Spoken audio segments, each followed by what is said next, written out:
বলেন, যার হক এসেছে সত্য, ওয়াজাহাকাল বাতিল চলে গেছে মিথ্যে।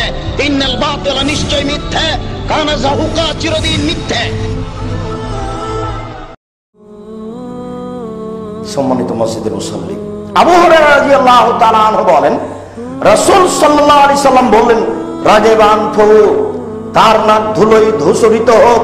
রাগেবান ফহু, তার নাক মাটিতে মিশে যাক। রাগেবান ফহু, ওই লোকটা ছাই হয়ে যাক, তার নাক মাটিতে মিশে যাক।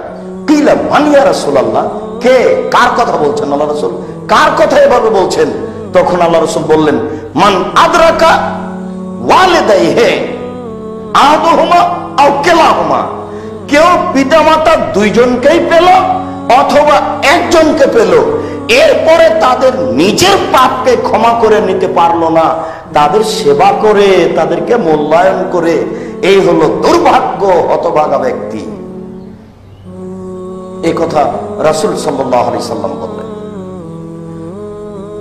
মুগীরা রাদিয়াল্লাহু তাআলা আনহু বলেন, রাসূল সাল্লাল্লাহু আলাইহি ওয়াসাল্লাম বলেছেন, ইন্নাল্লাহা হারামা,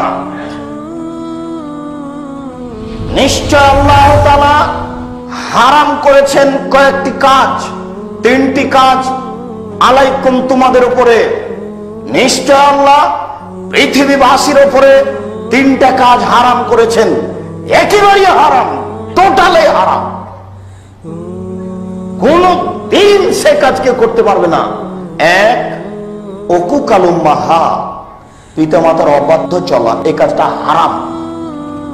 এইভাবে শুনে নেন যে পিতামাতার অবাধ্য চলা কাজটা হারাম।